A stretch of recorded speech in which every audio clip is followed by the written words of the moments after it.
Go send the link on Twitter too.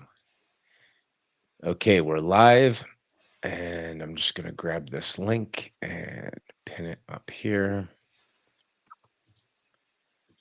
Beautiful. That's more than enough. Oh, I've I've been outed as a Russian Putin lover on the internet today. That was fun. Okay.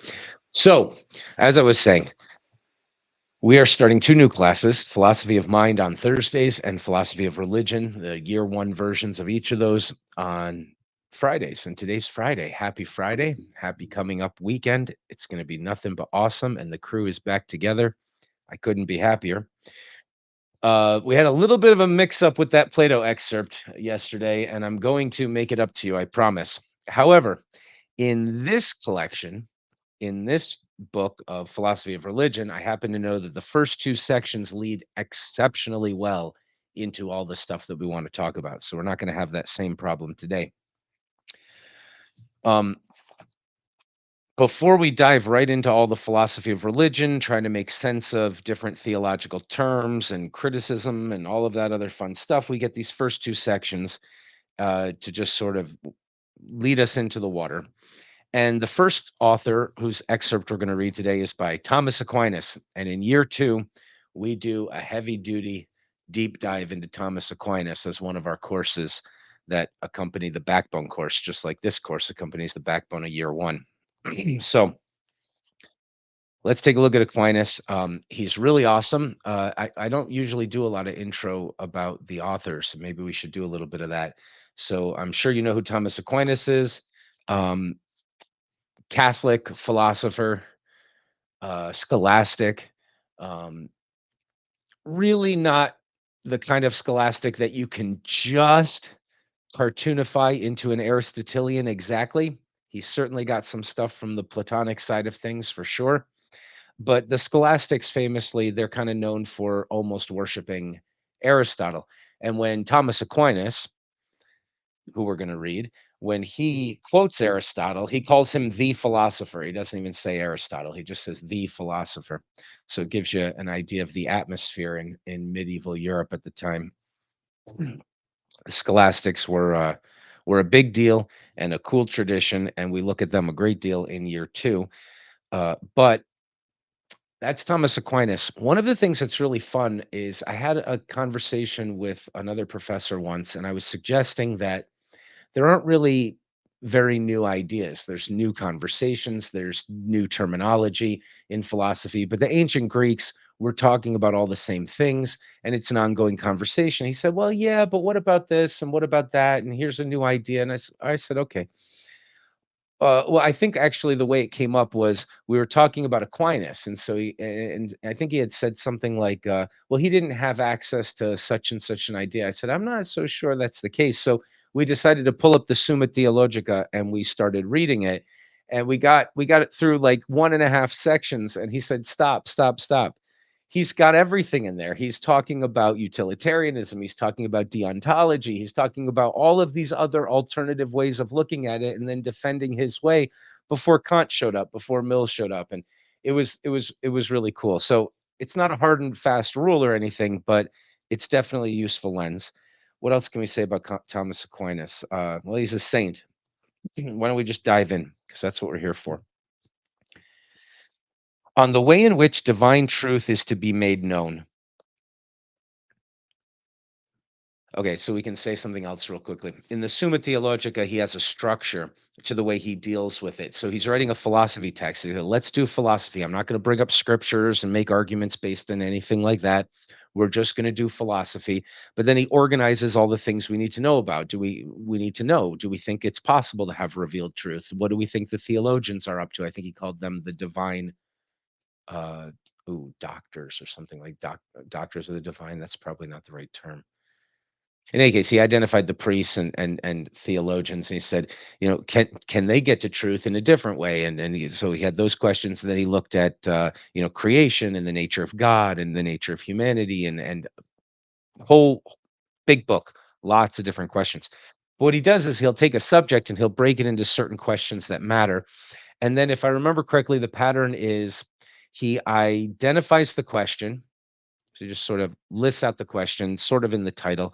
Um, and then he says, some people think, and he provides an argument for what some people think that's the wrong view. And he gives quotes and support for it a little bit. And then he has a single line or a couple of lines where he says, however, and he just throws in one little piece of evidence, maybe a scripture verse, maybe uh, the philosopher hath said, or as the apostle, which would be Paul, as he hath said. And so he's not really using that to base his argument. He's just saying, however, there's this other view. And then what he does, oh, shoot, I hope I remember the parts correctly. So he lists out his argument for why it's the other way, and then he gives objections to that position, sometimes 3 or 4. Objection 1, objection 2, objection 3, objection 4, and then responses to those objections. And then he moves on to the next question. It's very formulaic. So this is probably not going to follow that, although it's probably excerpts. Oh, it's excerpts from the Summa Contra Gentiles. Okay. So I'm not sure how that one was structured, but let's take a look. On the way in which divine truth is to be made known. There is a twofold mode of truth in what we possess, in what we profess about God. Some truths about God exceed all the ability of the human reason. Such is the truth that God is triune. But there are some truths which the natural reason also is able to reach. Such are that God exists, that he is one, and the like. In fact, such truths about God have been proved demonstrably by the philosophers, guided by the light of the natural reason. That there are certain truths about God that totally surpass man's ability appears with the greatest evidence, since indeed the principle of all knowledge that the reason perceives about something is the understanding of the very substance of that being. It is necessary that the way in which we understand the substance of a thing determines the way in which we know what belongs to it. Hence, if the human intellect comprehends the substance of something, for example, that of a stone or of a triangle, no intelligible characteristic belonging to that thing surpasses the grasp of the human reason. But this does not happen to us in the case of God. For the human intellect is not able to reach a comprehension of the divine substance through its natural power. For according to its manner of knowing in the present life, the intellect depends on the sense for the organ, I'm sorry, as the sense for the origin of knowledge. We're seeing the same themes coming up again, right? And so those things that do not fall under the senses cannot be grasped by the human intellect except insofar as the knowledge of them is gathered from sensible things. Now, sensible things cannot lead the human intellect to the point of seeing in them the nature of the divine substance, for sensible things are effects that fall short of the power of their cause. Yet, beginning with sensible things, our intellect is led to the point of knowing about God that he exists and other such characteristics that must be attributed to the first principle. There are consequently some intelligible truths about God that are open to the human reason, but there are others that absolutely surpass its power. Okay, pausing. He's trying to make the argument that you can know some things about God just by using reason, like that he exists or something like that.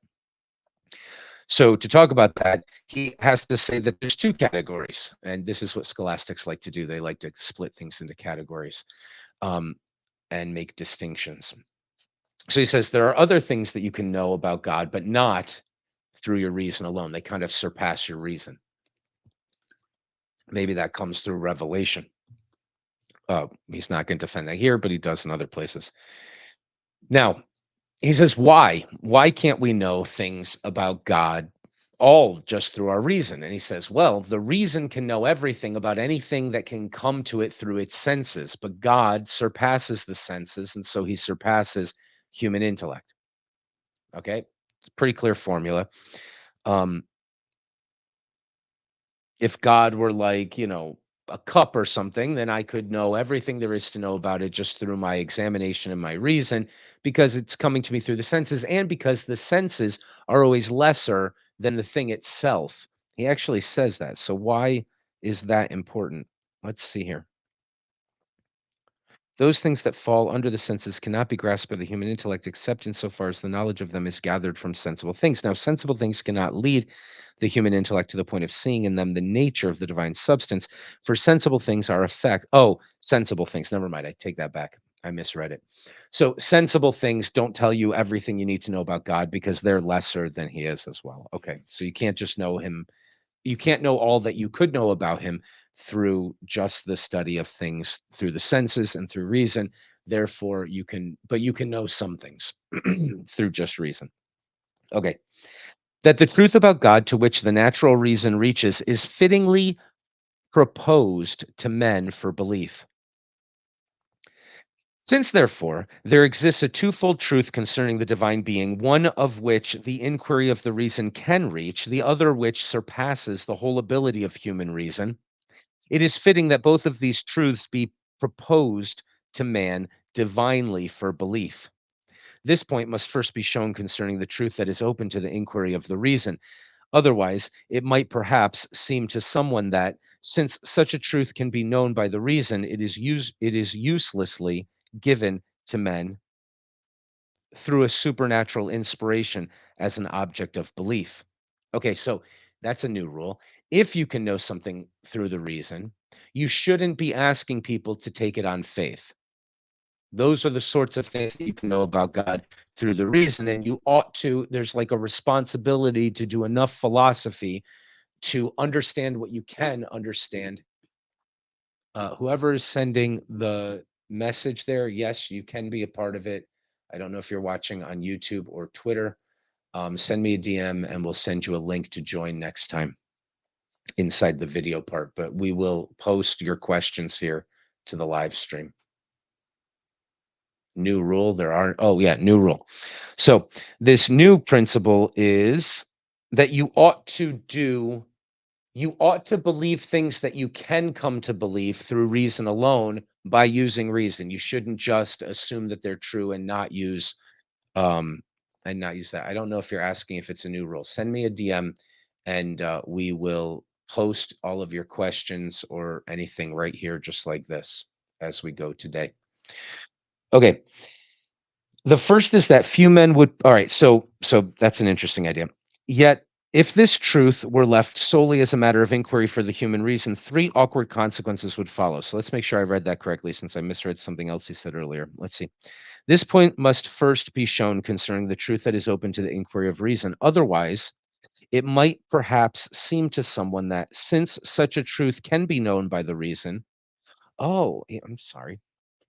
It is uselessly given to men through a supernatural inspiration as an object of belief. I not only read it wrong, I read it completely backwards.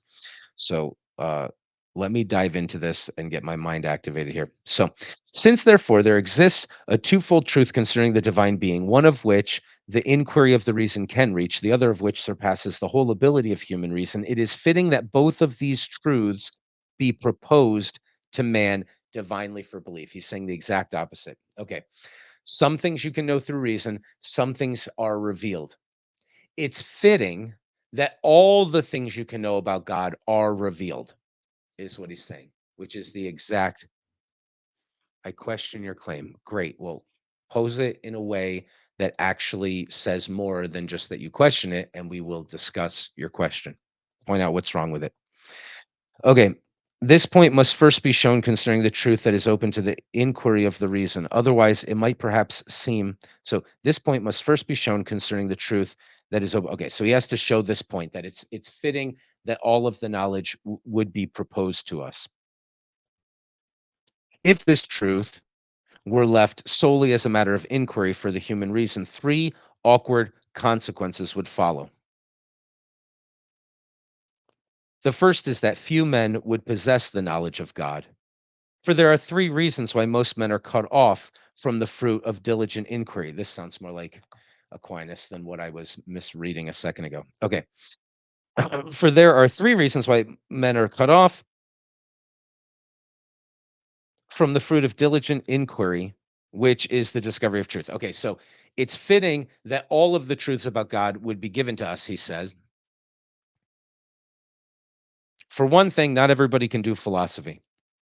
Some do not have the physical disposition for such work.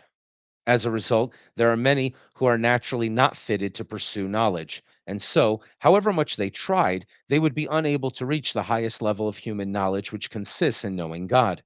Others are cut off from pursuing this truth by the necessities imposed upon them by their daily lives. For some men must devote themselves to taking care of temporal matters. Such men would not be able to give so much time to the leisure of contemplative inquiry as to reach the highest peak at which human investigation can arrive, namely the knowledge of God. Finally, there are some who are cut off by indolence. In order to know the things that the reason can investigate concerning God, a knowledge of many things must already be possessed. For almost all of philosophy is directed towards the knowledge of God. And that is why metaphysics, which deals with divine things, is the last part of philosophy to be learned. This means that we are able, interesting. This means that we are able to arrive at the inquiry concerning the aforementioned truth only on the basis of a great deal of labor spent in study. Now, those who wish to undergo such a labor for the mere love of knowledge are few, even though God has inserted into the minds of men a natural appetite for knowledge. All right, let's make a couple of quick points. We've looked a lot at Socrates when we first were jump starting and launching this whole year one program. Socrates thinks that you can only know things if you experience them, which sounds quite empirical, which is really weird for a rationalist and an idealist. Thomas Aquinas said the same thing a little while ago. He says you can only know things that are knowable to your reason through your senses. Those are the types of things that you can know. Okay. Doesn't mean that they're empiricists, though. Clearly not. Then remember when Socrates said, "Look, I looked at physics, I looked at chemistry, I looked at studying animals, natural philosophy, mathematics, even. I've looked at all those things and I gave up all of them. I gave up all." So he has a whole list of everything that you could be studying. He said, "I realized none of them were going to get me to the type of knowledge that I really wanted." And we know from the day of his death that he said, "This whole time we've been discussing ethics and making arguments, and all of that's been really wonderful, but we've been doing something else." He pulled the veil back and he said, "We've been trying to get to know the highest thing, the arche, the source of all truth, beauty, justice, goodness, and love, and to relate to it properly. And that it's through the hope of getting close to that that we have a hope that when we die, that we will be able to disconnect from the body, but be away from the things that are physical." And go back to the original idea where he says you know things through the senses. He remember his argument that everything that you ever know through the senses is unlike the concepts that you're actually using to understand things. Everything, as David Hume pointed out, is in flux. It's always changing. It's always partial. So how do you, Socrates says, have an idea of sameness? You've never seen sameness before. And we like to think, I'll say this right now. I I'm not an advocate for Socratic idealism or anything like that, but about the argument, the people who think that they can get rid of that argument by talking about extrapolation and things like that just haven't understood the argument. Socrates knew that. Socrates totally knew that. He says you shouldn't be able to do extrapolation. You shouldn't know which direction sameness points to say these two are more similar and these two are less similar. You shouldn't be able to do that unless you have these innate ideas and they had to figure out where they come from. Okay, so why bring that up again though? Because it's the physic it's like saying you can only know things through your senses and therefore you can't know anything. They've already swallowed Hume from the beginning, and then they're saying, "Now wait a minute, you can know something," right? Hume does the same rationalist experiment that they're suggesting you do, and he says, "I'm not finding anything but shadows." But he says it might not be true of others. It's just I know for me that's what it is. But Socrates says no, we can come to know the things that are unchanging and divine in nature is how he calls them. Now, I bring up all of that again to mention that Thomas Aquinas says all the other subjects point towards God. This is why we do metaphysics last, because none of them really get to this highest truth. He's also calling it the highest truth. He says none of them really get there, but they all point towards it. Everything's NG. I don't know what you're talking about, man. Okay, so that's cool. Let's continue. The second awkward effect, so the first awkward effect of saying that you would have to have philosophy to know what you need to know about the divine is that that means that there's a lot of people that are never going to know what they need to know. They're injured, they're not intelligent, they don't have enough time, whatever it is. He's saying there's two categories of truth. It can be revealed to us, and there's some things we can know, not as many things, but some things we can know about the divine just by using reason. But then he says it's fitting that all the truths about God should be something we can access without reason. And the reason is that if not, it leads to three awkward things. The first one is most people are not going to have the time or the capacity to do philosophy. So that would be a bad outcome. All right. The second awkward effect is that those who would come to discover the above mentioned truths would barely reach it after a great deal of time. The reasons are several. There is the profundity of this truth, which the human intellect is made capable of grasping by natural inquiry only after a long training. Then there are many things that must be presumed, as we have said. There is also the fact that in youth, when the soul is swayed by the various movements of the passions, it is not in a suitable state for the knowledge of such lofty truth.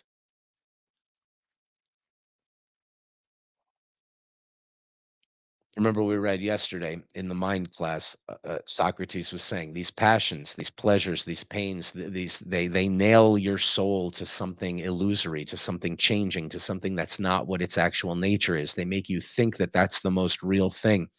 And so the philosopher's trying to disconnect from those things, but that's the definition of death. So he's preparing, he welcomes death if he does it properly because he gets to the point where his whole life has been trying to disconnect from illusion and to find the real truth. And then of course Socrates thinks there is a real truth. There's a truth that's more true than anything you can knock your fist against. Okay. There's also the fact that in youth, okay, on the contrary, one becomes wise and knowing in repose, as it is said in the physics. The result is this. If the only way open to us for the knowledge of God were solely that of the reason, the human race would remain in the blackest shadows of ignorance. For then the knowledge of God, which especially renders men perfect and good, would come to be possessed only by a few, and these few would require a great deal of time in order to reach it. The third awkward effect is this: the investigation of the human reason, for the most part, has falsity present within it. And this is due partly to the weakness of our intellect and judgment, and partly to the admixture of images. The result is that many, remaining ignorant of the power of demonstration, would hold in doubt those things that have been most truly demonstrated. This, now, he's not calling for, it's not fideism here. He's not calling for faith. He's saying, look at the awkwardness of things you could know just through reason, which are a subsection of the things, and that you can know them in other ways too. But this subsection of things that you could know through reason, likely you will be mistaken because our reason is faulty. Even if you are one of the few who can and has the time to do it, you're likely to make a mistake. And then you would doubt things that are truly demonstrated already. So he's not saying we all have reason to doubt these things. He says if you do the philosophy properly, you can know for sure. So he thinks there's knowledge that you can get to, much like Plato, a little bit different than Socrates, that there is knowledge that you can actually get to right here through the use of reason. But he says, hey, the likelihood that you're going to get it right, it's really rough stuff. Okay.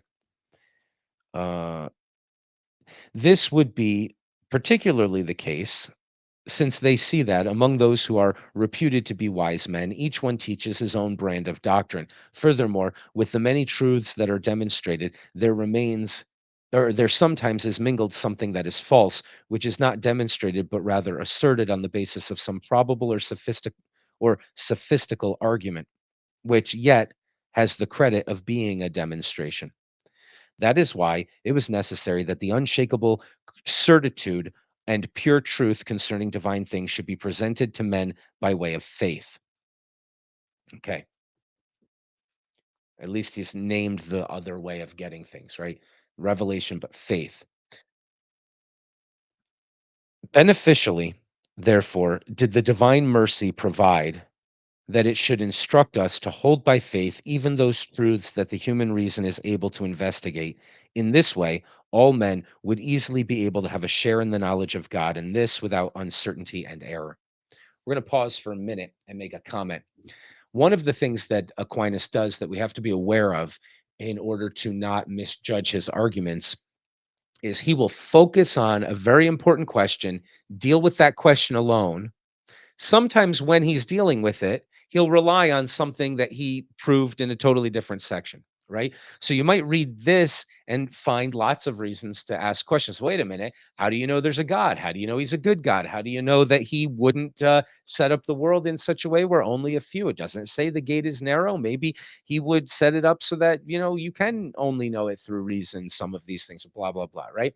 You can imagine all sorts of objections, and he's not answering them all right here, but the reason why is that he writes real big books and he deals with each question just one at a time. And sometimes when he's dealing with one, he'll refer to something that's been proven in a different section according to his system. Okay. That the truths the human reason is not able to investigate are fittingly proposed to belief for or to men for belief. Okay. So he said, so his whole last section was arguing that even the truths that you could get to through reason are proposed, they're revealed, they're given to you, and you can have them on faith without doing the whole philosophy thing. Now he's going to make an argument that there's other kinds of truths. So let's pause for a minute because we're just beginning. This is the back the introduction to our whole year one course on asking questions about religion and asking questions about the nature of God, the nature of revelation, the nature of how we can know things. What are the proper ways of coming to know things in these subjects? Is there any knowledge that we can have? I mean, we're going to look at all sorts of positions from every single area on this, right? There's going to be people saying God talk is meaningless. There's going to be, linguists. There's going to be anti-theists and atheists. We're going to be looking at this subject from every possible angle. But already we're being introduced to this idea that th- the mere idea that you could use philosophy apart from revelation or mysticism or something like that to get knowledge of the divine is an argument that needs to be made. Okay. Right. He's not just saying, hey, well, like, let's just take for granted. Obviously, there's a God and we can come to know him. Or maybe it's not obvious that there's a God. We need to argue that there's a God, but we could come to know that there's a God through our reason. But before he can even do that, he has to start setting out categories of ways we can come to know things, how much we can know about God. He's putting qualifiers on it and making the case that we live in a world where some benefit could be made through philosophy and the knowledge of God. But he has to make that case. Okay. That the truth. So now he's going to talk about the other ones. So this section is going to say there's other truths that you can't know about God through reason. And what you have to do is rely upon faith and revelation. So now, perhaps some will think that men should not be asked to believe what the reason is not adequate to investigate, since the divine wisdom provides in the case of each thing according to the mode of its nature. We must therefore prove that it is necessary for man to receive from God as objects of belief even those truths that are above the human reason. No one tends with desire and zeal towards something that is not already known to him. But, as we shall examine later on in this work, men are ordained by the divine providence towards a higher good than human fragility can experience in the present life. There's an awful lot of Plato in there, right? It's along the lines of the way Plato's thinking. Well, Socrates, let's just say Socrates. We have the model that Plato and Aristotle are both wrestling with what Socrates accomplished. So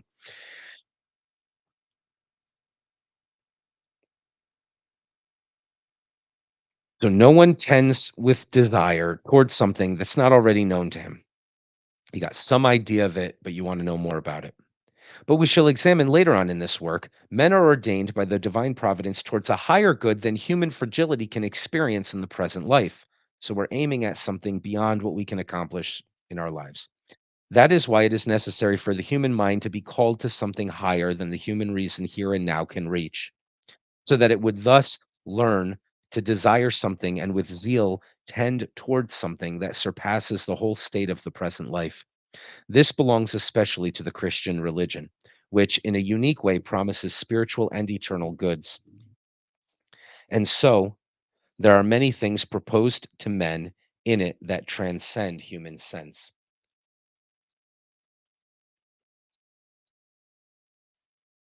It is also necessary that such truth be proposed to men for belief, so that they may have a truer knowledge of God.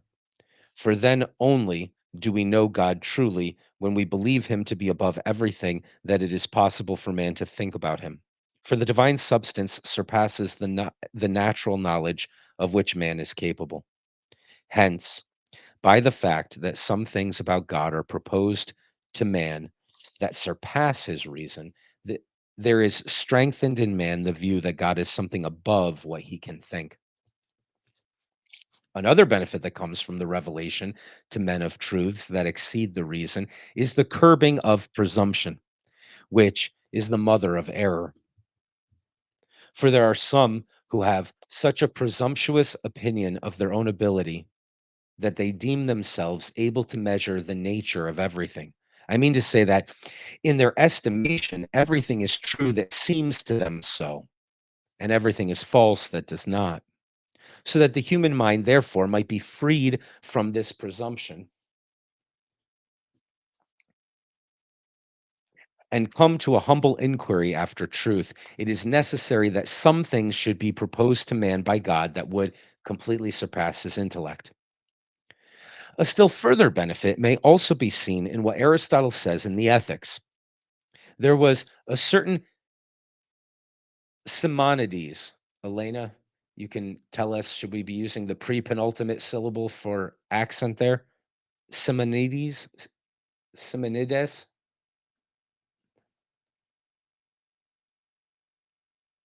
Um, I didn't even understand the word. Simonides. That's a guy's name in Greek. So he's saying there was a certain Simonides. Simonidis. Sime Simonid. SimO or E. Oh, Simonidis. Simonidis. Simonide. Yes. Cool. There was a certain Simonides who exhorted people to put aside the knowledge, thank you, of divine things. This is our Greek expert, by the way, and to apply their talents to human occupations. He said that he who is a man should know human things, and he who is mortal, things that are mortal. Against Simonides, Aristotle,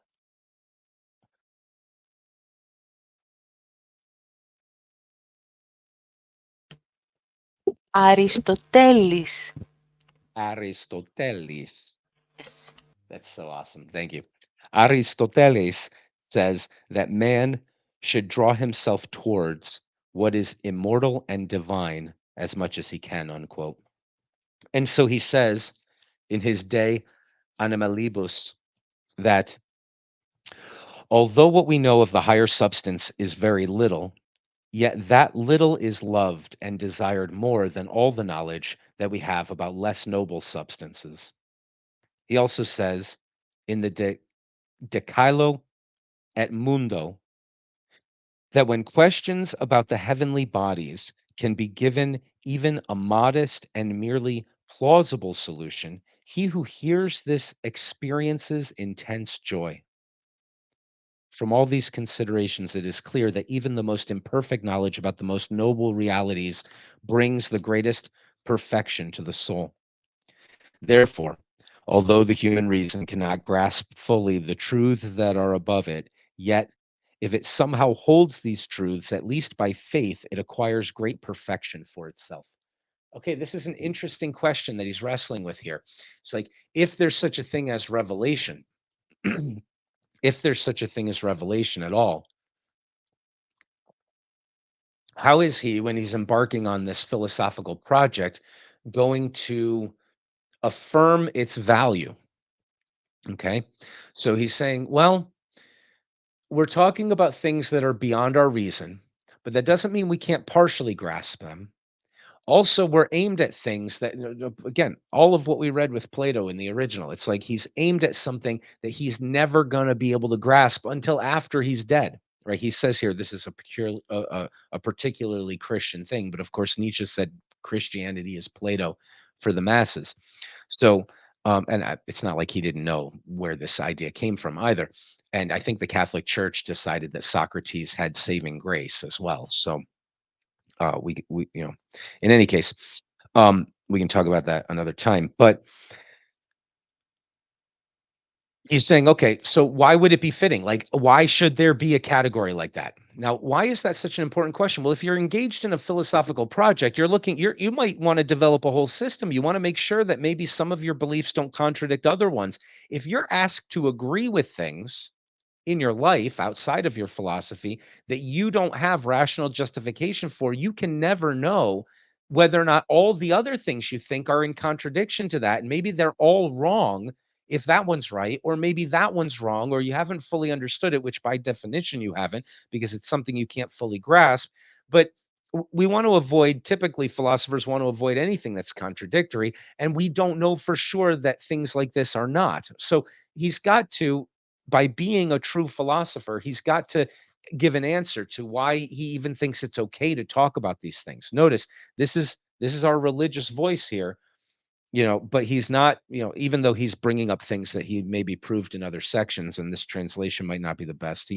But i- i- he's not making arguments based in revelation. He's doing actual philosophy, and when we look at the Summa, it's much more impressive than these excerpts as well. But okay.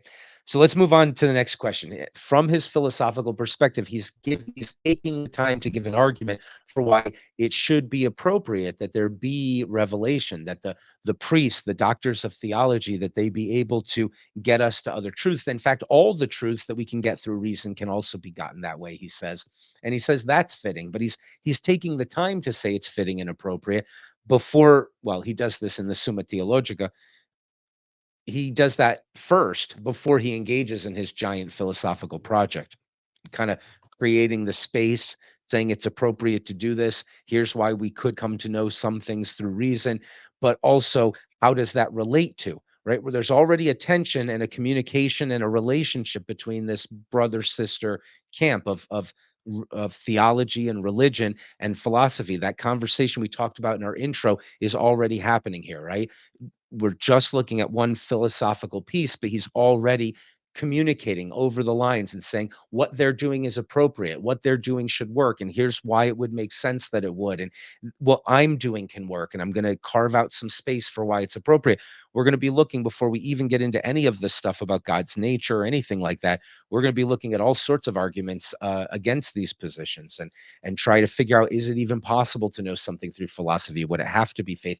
The fideists that we've talked about before say, look, I really care about faith. I really care about religion. And if you had an argument to prove anything about God, you would take away my need for faith, and that would be horrible. So,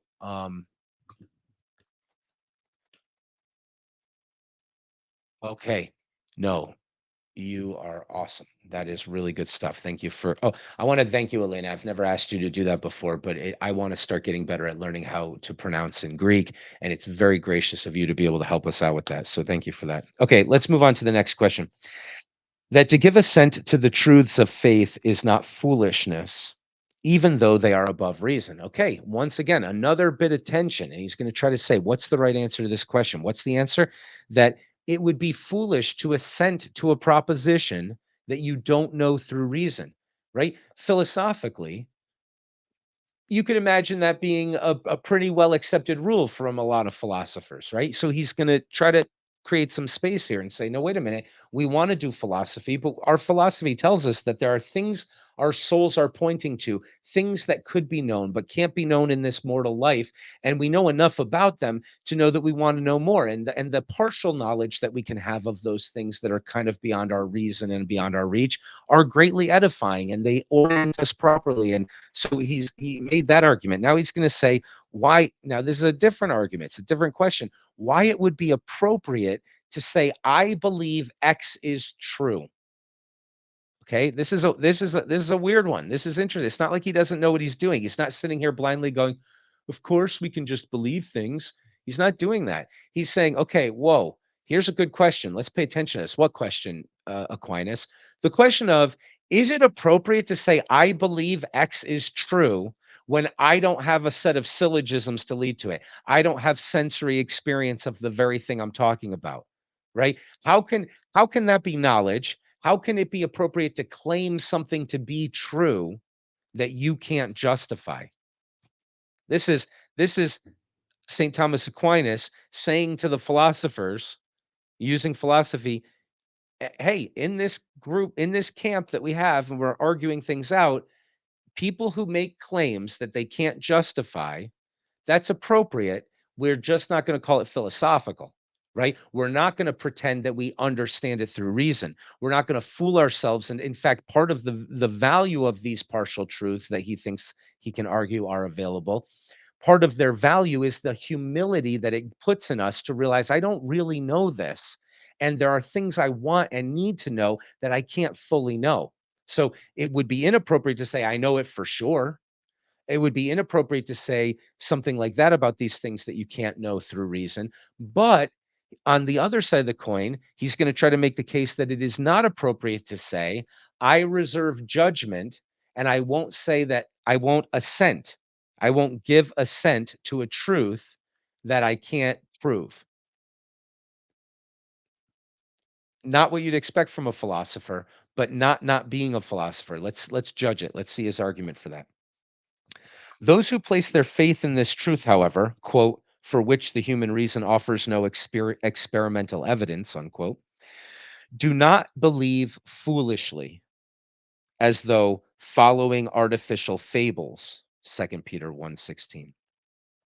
For these secrets of divine wisdom, Job 11:6, the divine wisdom itself, which knows all things to the full, has deemed to reveal to men. Okay, we can see the formula for how he's going to justify this. Let's bear with it. It would be inappropriate to assent to things on faith inside of philosophy unless your philosophy can do enough work to prove there is a God, to prove enough about his nature, to prove that there is such a thing as revelation, and to show what its function is supposed to be, to prove that you have the right revelation. I mean, you'd have to prove all of those things so far.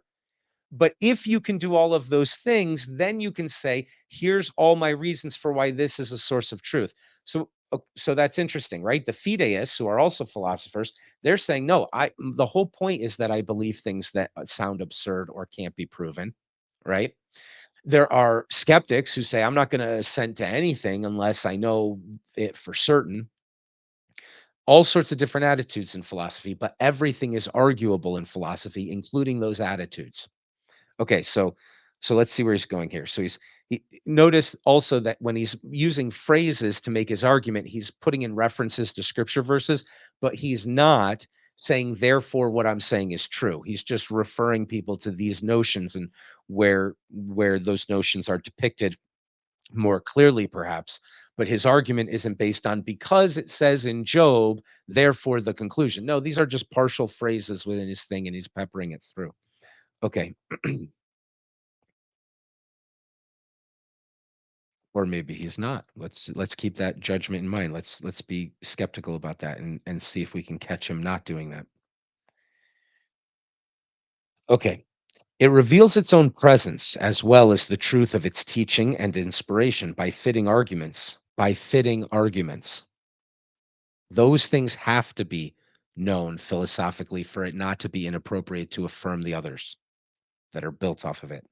And in order to confirm those truths that exceed natural knowledge, it gives visible manifestation to works that surpass the ability of all nature. Thus, there are the wonderful cures of illnesses. There is the raising of the dead and the wonderful immutation of the heavenly bodies. And what is more wonderful, there is the inspiration given to human minds, so that simple and untutored persons filled with the gift of the Holy Spirit come to possess instantaneously the highest wisdom and the readiest eloquence. When these arguments were examined, through the efficacy of the above mentioned proof, and not the violent assault of arms or the promise of pleasures. And what is most wonderful of all, in the midst of the tyranny of the persecutors, an innumerable throng of people, both simple and most learned, flocked to the Christian faith.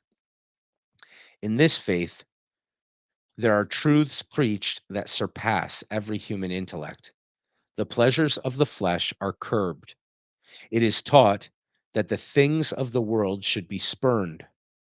Now, for the minds of mortal men to assent to these things is the greatest of miracles, just as it is a manifest work of divine inspiration that spurning visible things, men should seek only what is invisible. Now that this has happened neither without preparation nor by chance, but as a result of the disposition of God, is clear from the fact that through many pronouncements of the ancient prophets, God had foretold that he would do this. The books of these prophets are held in veneration among us Christians, since they give witness to our faith. All right, let's highlight and outline what his argument is here. There's something very Socratic about his argument. Did anybody pick up on it right away and would rather jump in here? And if you, as you know, the rule is just unmute yourself and start talking if you want to interrupt or interject. Okay, so the argument is it should not be possible for physical products of material, natural, non a world with no divine in it. It should not be possible for nature to produce creatures that are aimed at something other than that, right? It remembers Descartes' argument that in the third meditation that he has found through clearing and clarifying the notions in his mind, he has found an idea in his mind that is otherworldly. Maybe he didn't put it in his otherworldly, but that's the point, right? The idea is that he's not like this thing, and nothing he's ever experienced is like this thing. We'll talk about what that thing is like, but that is enough for him to in while he's doubting everything he can doubt. He doesn't even know if he has a body. He doesn't even know if 2 plus 3 make 5. I mean, he's doubting and doubting and doubting. But he said, "I looked at the ideas that I have. Maybe I'm a brain in a vat somewhere stuck in a matrix. I looked at the ideas and I found one. I found one that the very quality of the idea is nothing like anything I ever could have experienced. It's not anything like what comes through my senses. It's the fingerprint of something other than what I know myself to be and what I know the rest of the world to be." Then he says, and he had written this in a letter, that the point of his whole philosophy was not to prove things that nobody in their in their right mind would ever doubt, but to show that the knowledge that you exist and the knowledge that God exists come first before any other knowledge is really possible. So then he goes on after that. Um, so there's something about when Socrates is saying, "I'm aimed at the arche, the source of all truth being justice, goodness, and love, and I'm aimed at it in a way that makes me totally indifferent. You can't harm me. I give me the cup of hemlock. I'm thirsty because this I'm aimed at that. And all of this is like a shadow. It's like an illusion compared to what's really, really, really real. But I won't know it. I won't be able to tell you that I have knowledge of it because I'm the sort of limited creature that until after I'm dead, and maybe if I've been oriented towards it well enough, can navigate the afterlife and not get lost and pinned down by pleasures and pains and mistakes of believing in the body as more real. I might be able to get unified with this thing again, but that's the source of all my knowledge. Is what's It's what makes it possible for me to do scientific investigation or to have experiences or to make simple judgments or do any mathematics, is the fact that there are absolute pure things that I have a relation to. So it's like Descartes' one singular idea is now for Plato a billion different ideas. It's a billion different ideas of stuff that is otherworldly, but that the world's particulars are shadows and reflections of often. Okay, so here's Aquinas making the argument that It is actually a miracle that people could be oriented towards something that just qualitatively is not like anything that we actually have the ability to experience. How could nature produce creatures like that? So the reason why I'm stressing this is that his argument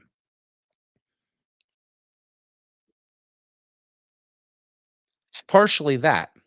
But before he does that, he has to bolster that argument with historical reference. He says there were people who were not very well educated who followed this faith and they had something that they were attached to that they were aimed at that I think is a miracle. And when they were being stoned to death and persecuted, they eloquently spoke even and they said profound things that turned out to be true from our analysis and other sections, but there were many witnesses. There were many witnesses to this, right? So he's using history to justify the miracles. He's not just assuming there are miracles. He's saying, here's the big miracle. The big miracle is that we could be oriented towards something that's divine. There's a spark of the divine in us. There's, as Descartes might have been talking about, there's the fingerprint of it, there's the evidence of it, there's the capacity for relating to it. That doesn't make sense unless it's actually real. Now, this is all argument, right? This isn't mysticism. He's not trying to induce an experience in you like Descartes was trying to do, of having, at least not right now, of having that experience. He's just making the argument that you can use history, you can look at facts and records, and he says this is what justifies us collecting these works and keeping them. So he's also putting in a line in there about justifying which books would be revelation, what words would count as canon and things like that.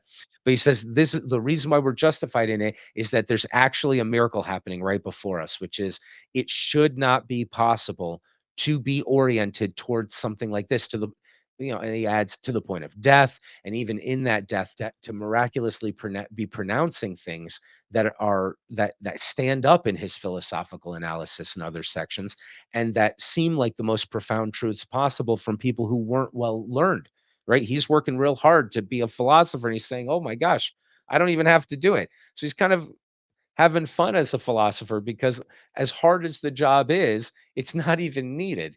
He thinks you can totally, if maybe some people are allowed to or whatever, but you could get there through the revelation, but he's pointing at it through history. He's pointing at it as a concept, the way Plato and Descartes were, to say it doesn't make sense. You can't come up with another justification for it, he thinks. Okay, so those are all arguments. He's talking about miracles, he's talking about other things, but and he's not, this isn't the section where he's justifying the possibility of miracles or anything like that. So he is referring to them, and you might have lots and lots of questions, but we gotta look at each of his things he's considering one at a time. But these are arguments he's making. Now he's not, I don't think he's slipping up on that. Okay. This wonderful conversion of the world to the Christian faith is the clearest witness of the signs given in the past, so that it is not necessary that they should be further repeated, since they appear most clearly in their effects. For it would be truly more wonderful than all signs if the world had been led by simple and humble men to believe such lofty truths, to accomplish such difficult actions, and to give such high hopes. Yet it is also a fact that even in our own time, God does not cease to work miracles through through his saints for the confirmation of the faith.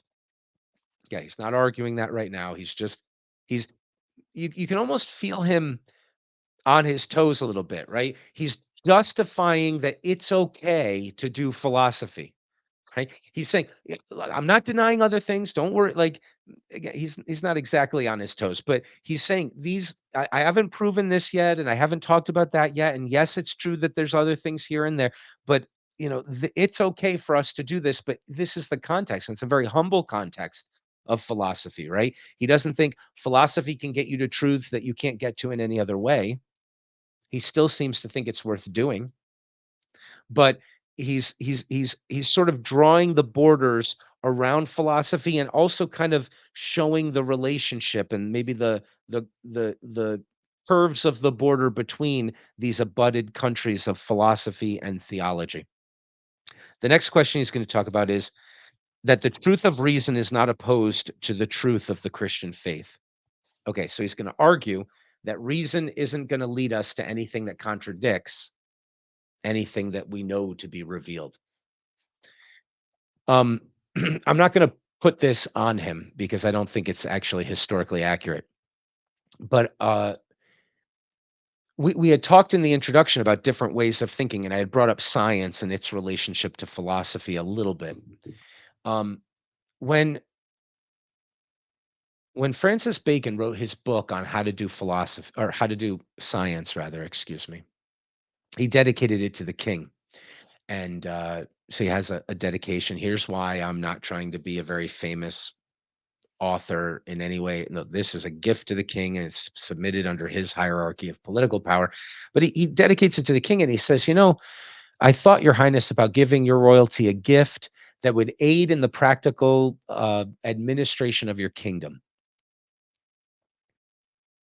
And then I thought better of it, and I decided to write a book on how to do science as a tribute to the greatness of your soul that you would want to know the world and know truth for its own sake. That's kind of cool. He's conceptualizing philosophy or science as a humanities, as well, we won't make that argument right now, but he's not conceptualizing it as a source of technology or a practical thing only, or even primarily, or especially not primarily. Okay. Then he he talks a lot about truths that we're going to get to through science. This is all in his throat clearing preface to the whole thing. And he has to. Oh, go ahead.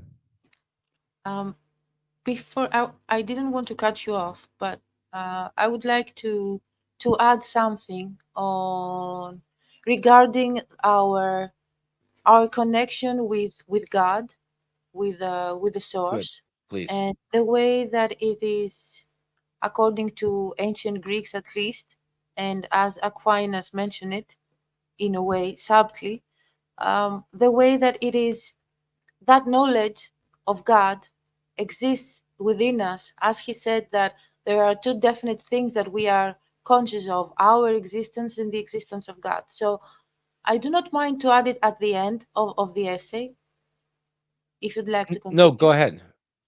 Okay, so I have told you before that my favorite Neoplatonists are Proclus and Plotinus, and they they are the ones that I've primarily read from regarding remembrance. In Greek, it is called enthymisi.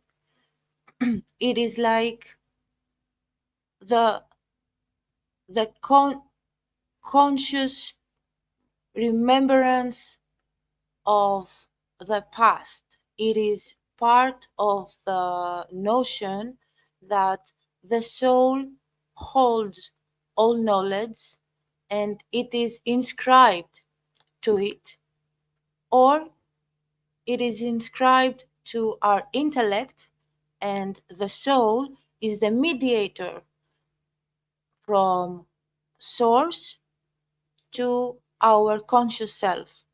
Now, what I would like to say is something that has been written by Proclus to Chaldean Chaldean scriptures. It is the part 5.4. So he says that the soul is constituted by the sacred words or logos and by the divine symbols. These sacred discourses, the sacred words, come from the mental species, the mental plane, the intelligible mental plane. Hmm. And I would like to add a parenthesis. In today's terms, you will find it on the internet as the one field and as, I'm sorry, the the consciousness, the not the collective consciousness of Okay. us, of human beings, but the consciousness of oneness. Now, and Proclus continues on to the divine symbols. The sacred discourses come from the mental species, and the divine symbols from the divine enads, enades in Greek. So he then goes on and explains how that is possible, how that is actualized. The the the rational part of the soul originates from the intelligible realm, so it consists of a kind of noetic substance, which contains the reasons, the logos, that are essentially the source of all knowledge, that can be answered and that we must activate through the unspoken synthemata, um, the I don't know how to say it in English, I'm so sorry, that have been written within us. I Maybe, understand. I'm following you. Yeah. okay, probably, I am certain that Aquinas has read his Proclus comments. It maps very well with what he's saying. I have a question for you, but before we ask the question, this maps really well with what he's saying. Well, So let me repeat it back and make sure I got it. There's two mhm, categories according to this Neoplatonist you're calling this ancient Greek understanding. There's mhm, the logos that comes through the intellect. That was innate ideas written into us, very much like the Socratic thing we were talking about before, that make it possible for us to know anything. mhm, And then there's, and it reminds me of Jungian archetypes, right? Then there's the symbolic, and that comes through revelation. It's like the dream language, it's the inspiration language, the poetry, the mythopoetic or something like that, right? mhm, And that exactly. that so the soul is the thing that connects to both of those. Yes, and Okay. the soul is the mediator of this knowledge, because the the the rational part of the soul is what the element of us, the asset of ours, that which originates to the intelligible realm, and in a way grants us the access to that noetic substance which holds all knowledge. And I would like to add one last thing. Mhm. He, Proclus, mentions that these synthemata, these slogans or signals, next time I will have the proper word, I promise. These synthemata have been implanted by the Creator to make our return possible. And Okay. I got a question again. I'm mhm, following you, but let me ask. So the source of knowledge in both realms is grace. It's divinely given. The soul, so it's not that the reason and the intellect is coming to truth through language.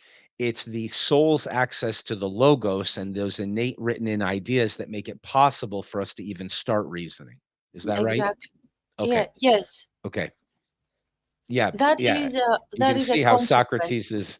Yeah, go That ahead. is a consequence. But if we are to, I think that what Aquinas means, I think, because I have never read any of his works, not even Summa Theologica, but from what I've understood, from whatever I've read so far, what he means that they are inscribed within us is this same notion of Proclus, at least the way that Proclus mentioned it, of symbols, symbola, and signals, synthemata.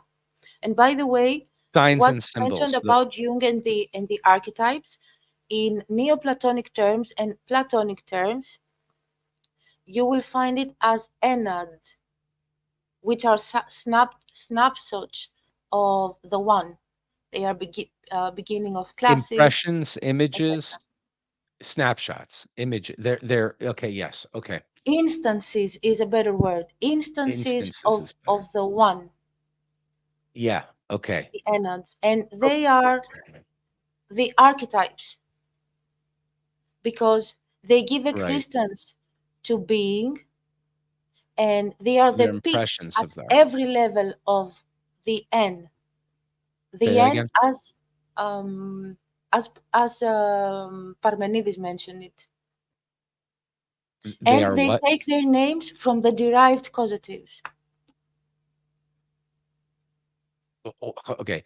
I have too many questions. You always say too many awesome things, which is awesome. So, Ancient Greeks, what it's was what the makes it last ancient Greeks. what? It is the ancient The Greeks ancient that said, Greeks. "Of the Well, cosmic wisdom, I'm oh, nothing. I'm you're just giving it trying to to us. You're giving it communicate to us. This properly." is really interesting. Okay. So, so what was the last thing you said again? um, about the enads, Yeah, what's that?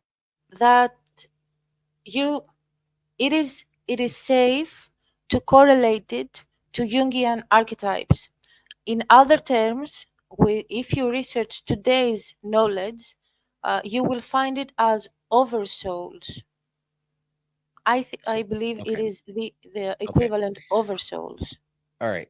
I had some questions. There's a few things. One, we definitely have to do that interview if you're game for it, where I want to ask you a lot because I know that you're doing a pretty big project on the anatomy of the soul and the parts of humanity. This is very interesting to learn about this view. The first thing I think is it's pretty clear. So Alfred Lord Whitehead, I believe it was him who said that all of Western philosophy consists of a series of footnotes to Plato. Well, we might say all of mysticism and theology in the West consists of a series of responses to Plato as well. Maybe not, but um, clearly you can see the Socratic influence in all of that.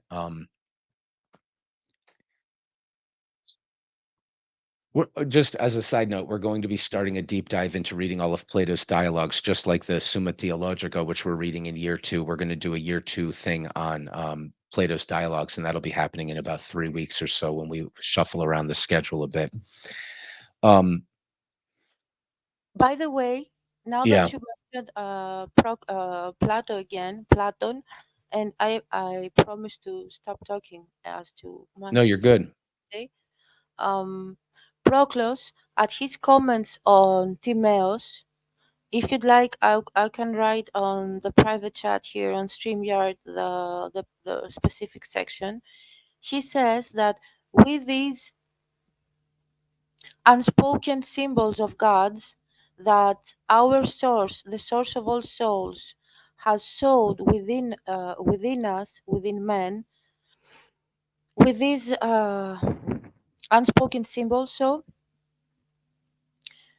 prayer, prayer, the attunement that we discussed to yesterday's section attracts the bliss of the gods and connects the one who prays with the gods that they pray towards and connects the mind of the gods, the mind of the gods, the consciousness, if you'd like to say it in using other terms, with the words of the ones who pray. So the words I see. Okay, bear you essence, can get their attention. they connect us to substance, and it it moves the will of everything, and Okay, that's it. that's very interesting. I have a quick question about that last point. What are the philosophical arguments? Do you remember the philosophical arguments for why that is the case? It's okay if you don't off the top of your head. If you will post what you wanted to post in the general comments section, if it's a link to this dialogue, I will put it on the live stream instead of the private chat. Okay. What I have to offer right now is the where you can find this information, these comments of Proclus and Timaeus, but Yeah, arguments, philosophical arguments, we can as find them I in that have source. to acknowledge it through these courses. No, I have none to offer. You're saying you're telling us you're pointing us in the direction of where we can get that answer to that question. You're saying it's in that dialogue. Exactly. Okay, great. Yeah, fantastic. Put that in the comments. We'll add it here. That's fantastic. Okay, I have a lot more to ask you. We're going to have a good after conversation. This is his last question that they've taken from the excerpt here. That the truth of reason is not opposed to the truth of the Christian faith. All right. So the point I was making about Francis Bacon. Let's wrap that up real quickly here. Okay, so he's talking about science. Before he can talk about science, he has to relate to the political authority and take this new project that's emerging in the in the modern era. It's emerging, and he's going to try to carve out the space for it, but he has to show how it relates to the political, and then he has to show how it relates to the philosophical and draw the borders between those, and ask, make some apology for why it's okay to do this, even though some of our experiments are going to contradict what you scholastics think Aristotle was saying.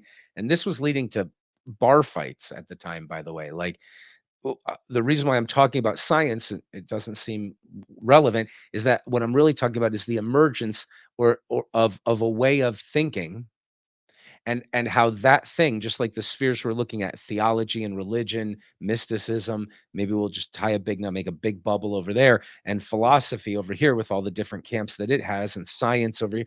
There's different ways of approaching trying to understand the world, and they have to relate to each other. So he carves out the space in relationship to philosophy, and then he also carves out the space in relationship to theology. He says, look, this is the quality of the knowledge we have. It's not a threat to the truths that you're coming to. It's not even about those types of things. It's just limited to what we can know through our senses, and whatever. That so the point of saying all that is that in the preface, in the long throat clearing to his work to outline the rules of how to do science, he's taking time and to show how these different ways of thinking and approaching the world can relate to each other without conflict. Aquinas is doing the same thing right now between philosophy and theology. Okay. He's he's saying, okay, well, is there truth that we can find over here? Does that mean there's no truth over there? Well, no. Is there truth you can find over here? Does that mean it's not worth doing truth here? Right? He's trying to properly draw the borders between the two so that there isn't undue conflict or imagined conflict that doesn't have to exist or something like that, to create the space to do his philosophical project. All right. So this is part of that. Now that the truth of reason is not opposed to the truth of the Christian faith. It's like, okay, you're going to make the theologians really mad at you, and the inquisitors are going to come after you. So luckily, if you're Aquinas, you've done your philosophy and you've discovered that, hey, all these truths match perfectly with what we thought already. If you're a different kind of philosopher, maybe you're going to have some tension between the two, and then this whole line will be brought up again. But Aquinas's way of settling it is saying, nope, don't worry about it. I've done all this philosophy, and it turns out it's all pointing towards the same truth. So let's see what he says. Now, although the truth of the Christian faith, which we have discussed, surpasses the capacity of the reason, nevertheless, that truth that the human reason is naturally endowed to know cannot be opposed to the truth of the Christian faith. For that with which the human reason is naturally endowed is clearly most true, so much so that it is impossible for us to think of such truths as false. Okay, so now we've got an interesting idea of the quality of truth he thinks we get in natural reason and philosophy. He's not calling things true if preponderance of evidence. It seems likely. That doesn't count. The only things he's going to count in philosophy as true are the things that deductively 100% this follows from this and it follows from this. And for sure, I've proven without a doubt the answer to this type of question. And he says that's how he's conceptualizing the types of truths that he thinks he can get through philosophy.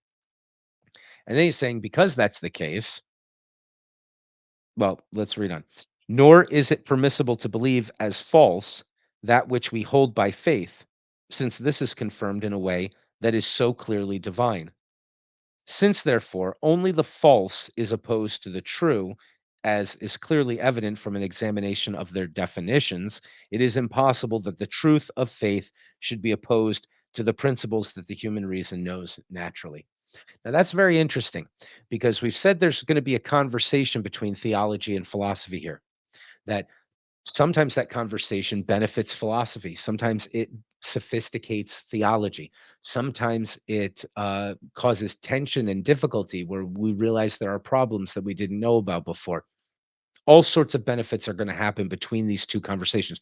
In this class, we're doing philosophy. So don't make any mistake. We're not going to jump over and start reading scripture verses from whatever um, whatever tradition and try to think reasonably about those things. That doesn't count as philosophy. Philosophy can't start with scripture. It has to just start and end with human reason. To Aquinas's view anyway. Um, but Aquinas has made this interesting, maybe funny. It's an interesting argument. What he's saying is, look, what I mean by truth in philosophy is something that's going to be proven so surely that once you see the demonstration, you're not even going to be able to deny it. It's that true. That's the only thing we'll call true. Other things we'll say maybe they're partially true, maybe not, whatever. Maybe the scientists have a confidence qualifier that they'll put a factor on what they know and whatever.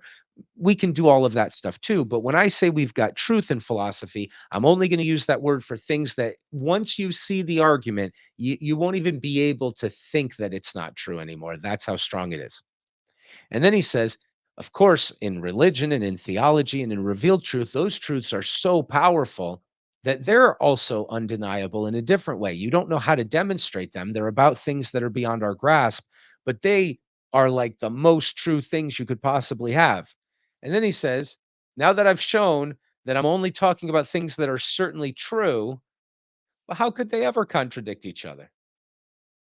Now that's an interesting argument because what he could have said is, he could have said, well, I'll be very careful to make sure that I'm only giving arguments. Oh, here, you posted the source. I'm going to just copy it. Oh, it's not a link. That's okay. I'm just going to copy it over to the comments section here real quickly, if you don't mind. Thank you, Elena.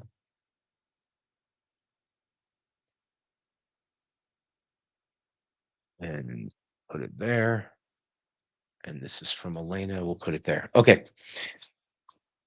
So he's not saying, "Hey, look, I'll be sure to start and end with scripture. I'll be sure to make sure that if I come to a conclusion that seems to contradict what we know to be revealed truth, I'll just bury it and throw it away." He's not saying, "Well, we'll submit this philosophy to a theology project and we'll say that's the final filter." He's not doing anything like that. What he's saying though, and this is a different argument, and you can see how this is going to lead to a very rich conversation between the two. He's saying if we know something in philosophy, we know it for sure. Otherwise, we're not gonna say we know it. So maybe we won't know very much, who knows? But that's the type of knowledge it is. It's as true as things can be. Once you see a demonstration, you won't even be able to doubt it. And then he says, without making an argument for it right here, he says, "The things we know through revelation, they're the most true you can they even feel more true than these other things. There's a truth power to it that you can just you this is the most true thing you could ever hope to have." And then he says, "Therefore, by definition, they will never contradict." Well, what does that open us up to? That opens us up to philosophers who think they've got a really sure argument, but theologians who think that they have a revealed truth. Those philosophers now have to see, maybe my argument's not as sure as I thought it was. But also it opens us up to, if the philosophers have a really sure argument and the theologians think they have religious revealed truth, maybe they need to sophisticate what they think. Maybe they're putting it in the wrong words. Maybe they've misunderstood the revelation. Maybe we could go back to each of these and say, wait, did we follow all the steps correctly? Because these things shouldn't be in contradiction. Okay, that's opening up the possibility of this conversation between the two, where you could say, hey, we know for sure. No, we know for sure. Well, one of us is wrong.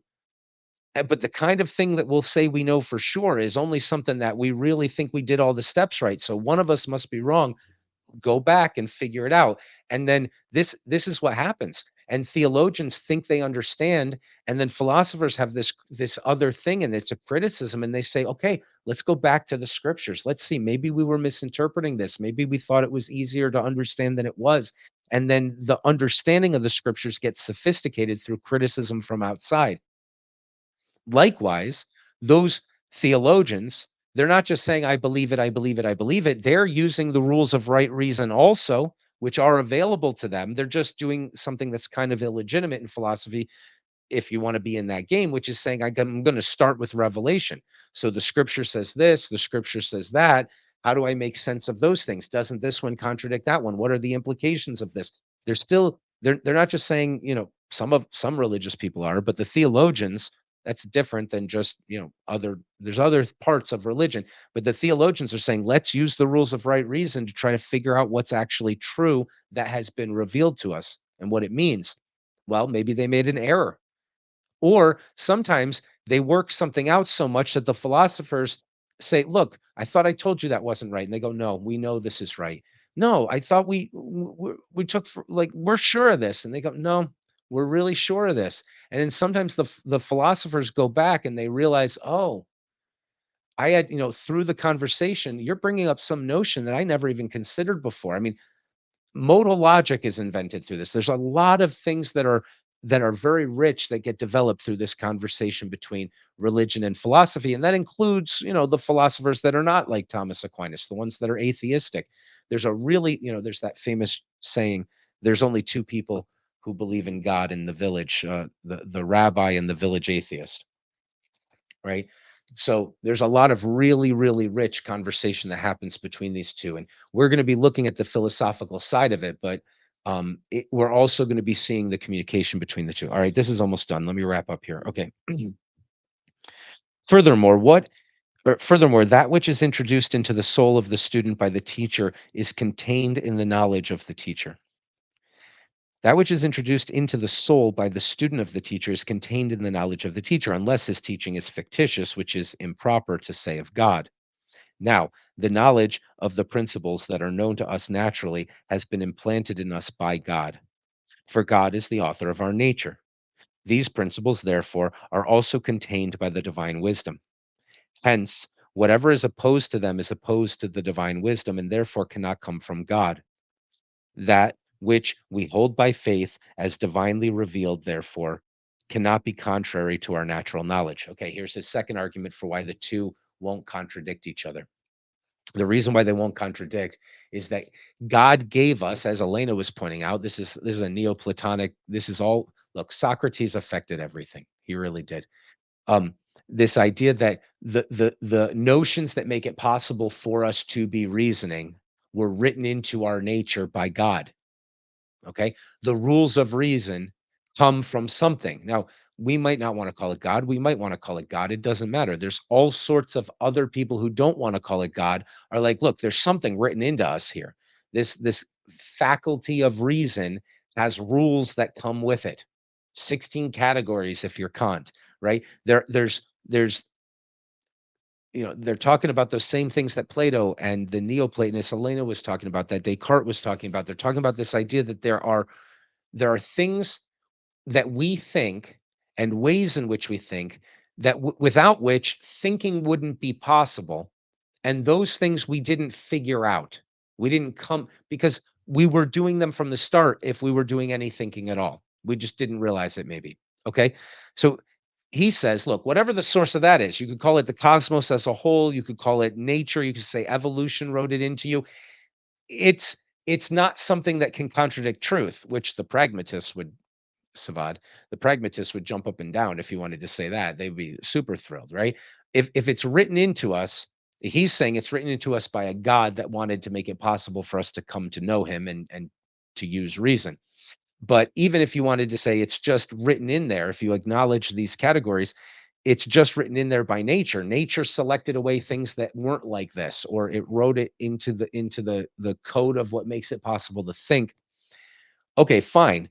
How can that be false? Right?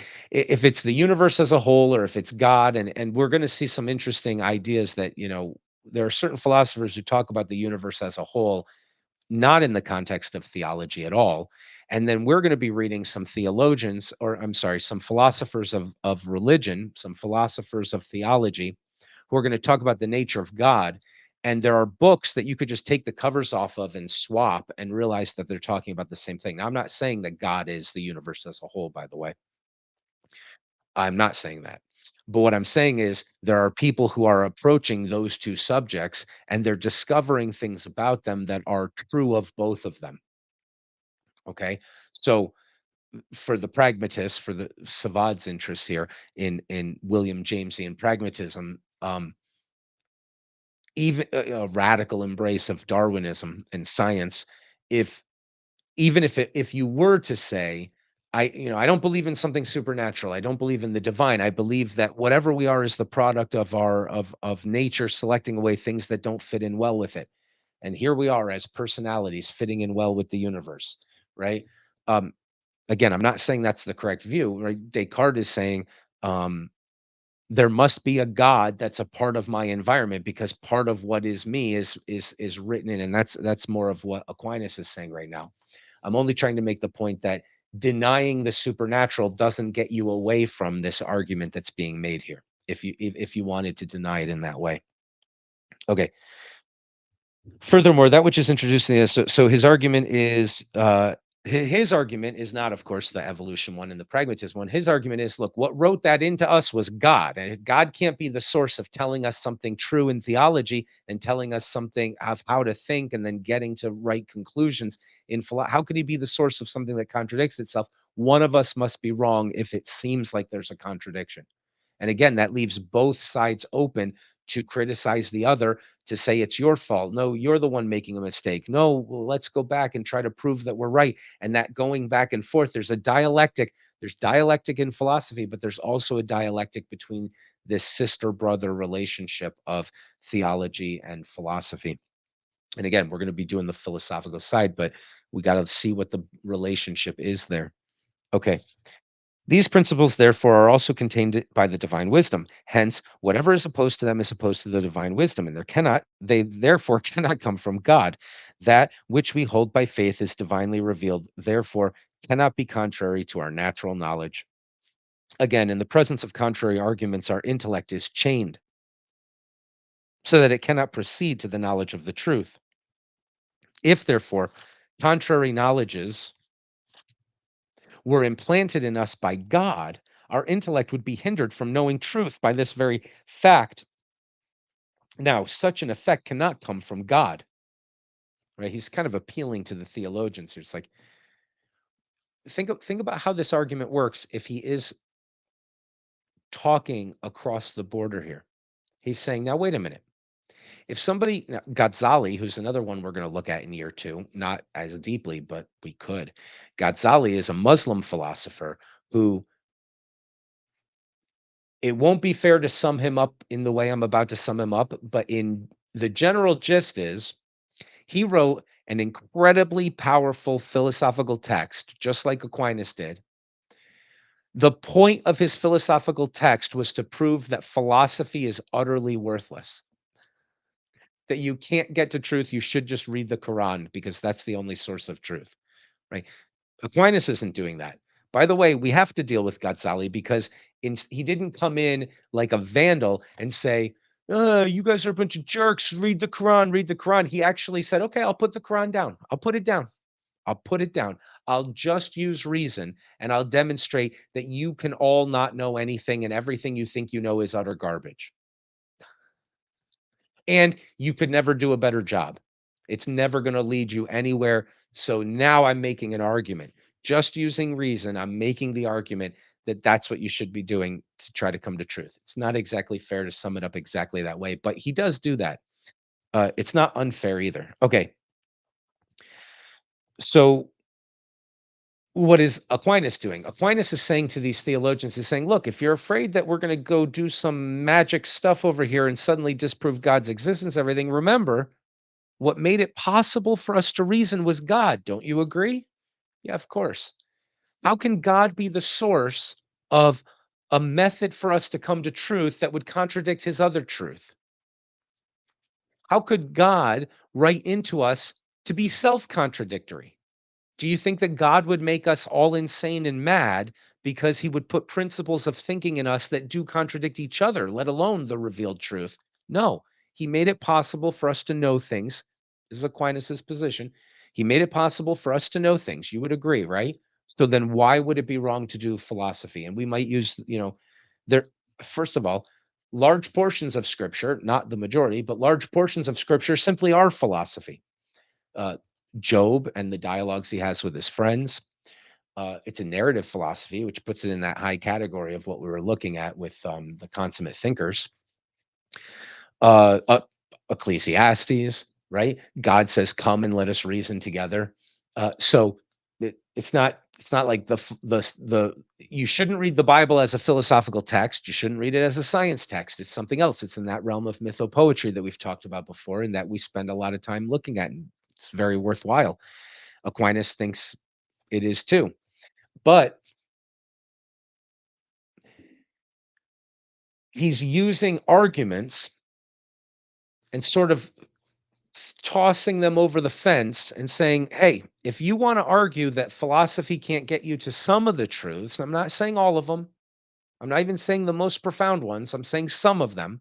If you think that, like Ghazali did, then you must believe in a God that made us have faculty of faulty or impossible reason. He gave us the illusion that we could think, but we can't think, and we can't make any sense out of anything. Is that really the God you want to claim exists?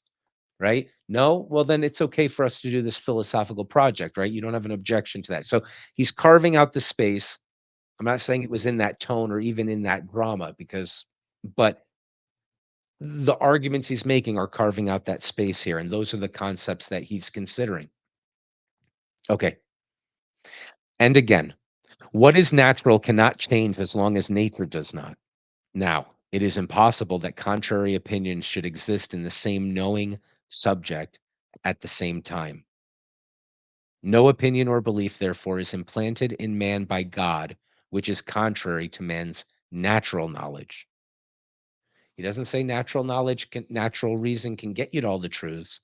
What he says is what God has written into you as a capacity for making sense of things can't be contradictory. And what God tells you in Revelation can't contradict what God gave you a faculty for coming to through reason. Even though you can't come to all of them, whatever you can come to can't possibly contradict the truth. And you said Revelation is true, right? I even argued that Revelation is true. I gave arguments for why we should expect it to be, right? He used a little history. He did some other things. Um, he made some, whatever some of his arguments were trying to show that denying that revelation is true would lead to absurdities and things like that. Okay. So he agrees revelation is a source of truth. It's a source for all the truth you need, including the ones you can get to through reason. And then he says it would be unreasonable and it would also have some theological implications that you probably wouldn't like over there to say that reason can't get you to some of the truths. He's it's very humble things he's trying to prove here, right? It might be like, wow, why do you go further or something? Yeah, he's gonna only stick to things he thinks he can really demonstrate. Okay. From this, we evidently gather the following conclusion. Whatever arguments are brought forward against the doctrine of faith are conclusions incorrectly derived from the first and self evident principles embedded in nature. Such conclusions do not have the force of demonstration. They are arguments that are either probable or sophistical. And so there exists the possibility to answer them. Ooh, that's kind of interesting. Now, sophists, of course, were who Socrates hated the most. They were people who said it doesn't matter what the truth is. There's no truth. You can't get to truth. I can teach you how to win an argument. We could win any argument. Here's the clever little linguistic tricks that you can use to just win arguments. That's all we care about. And he's saying, look, you've either made an error in your thinking or you're being sophistical and just, whatever.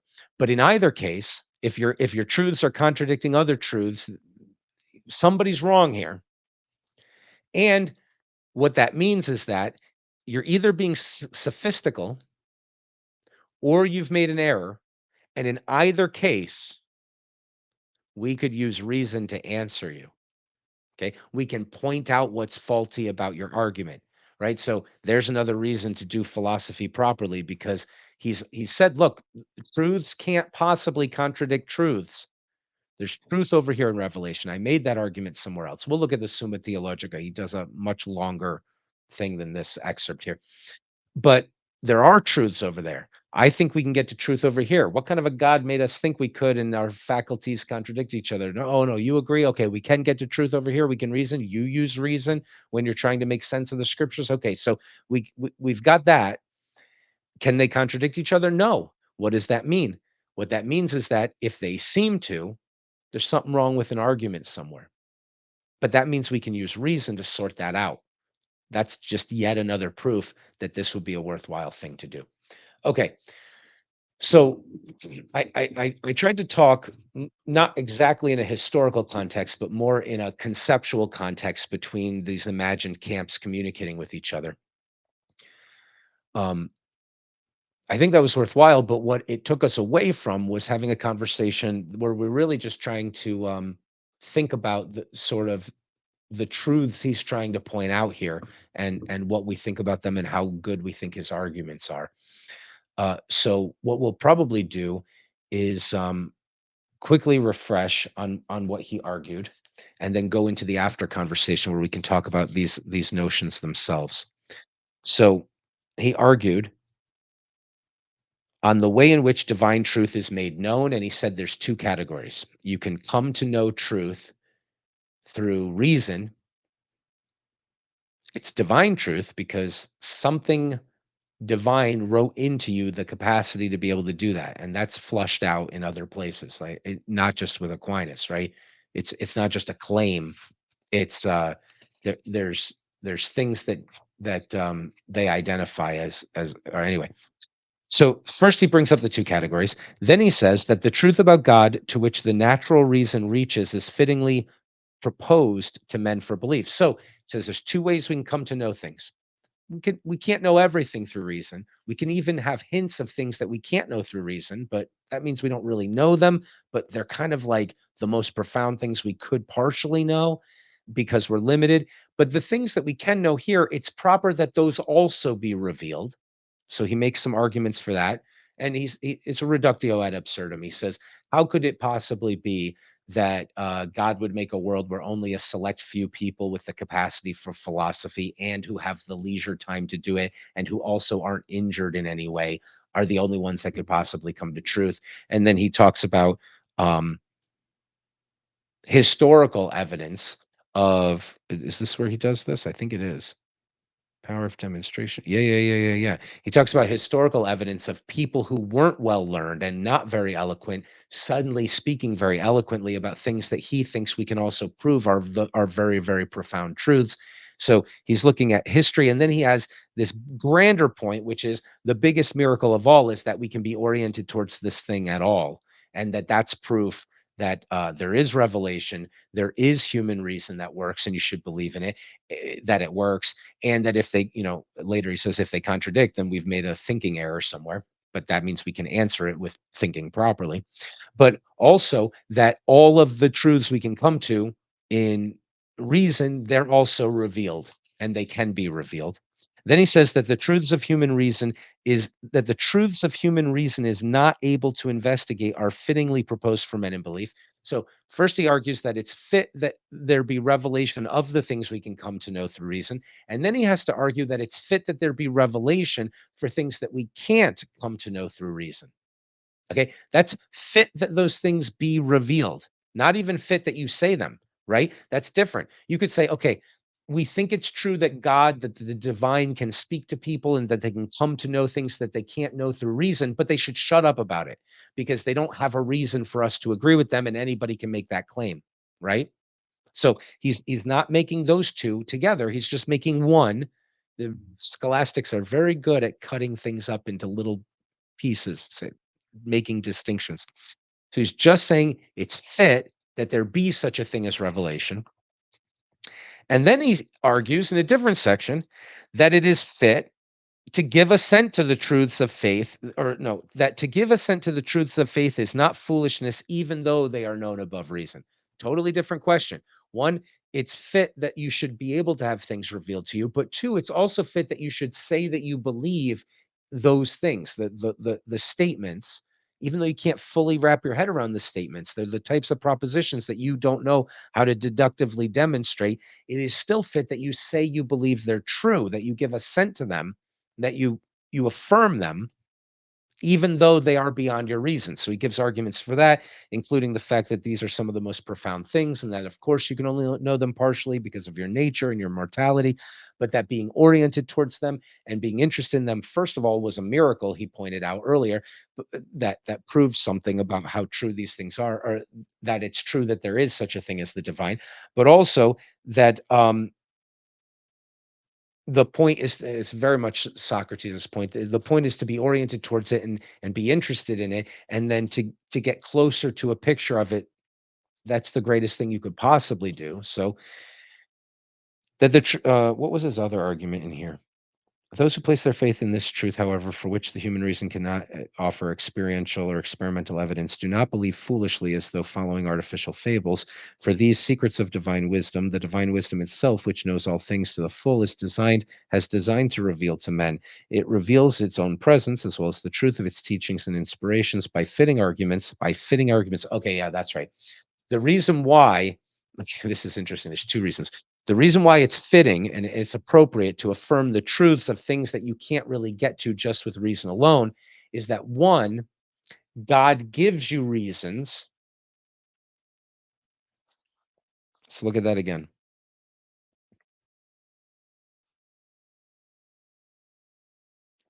In order to confirm these truths or exceed natural knowledge, it gives visible manifestations to works that surpass the ability of all nature. Okay, so miracles accompany it. Now, it's not reasonable to believe in miracles unless he's going to give in the very next section historical evidence of certain things, right? And he's not using like raising from the dead, although he references that, but he's using just the fact that unlearned people can speak eloquently these complicated truths and know what they mean all at once. Because there are a lot of witnesses to there. It's not like he's just saying it happened. He's saying, well, how do we judge that it happened? Here's all the historical evidence for it, and because there were many witnesses of it and that this has happened and blah blah blah. So he's saying the revealed truth is accompanied with reasons that don't tell us how it's true, but they do fully prove to us that it is appropriate to think that it's true, outside of just proving that it's true because it's beyond our reason.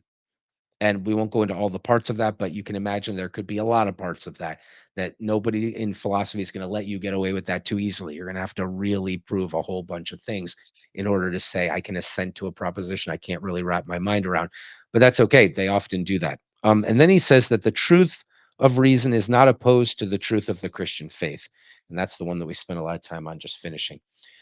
Okay, so we're going to wrap it up. I'm going to go on mute, and anybody who has anything that they'd like to add before we go off of the recording into our after conversation, now is the time to do that.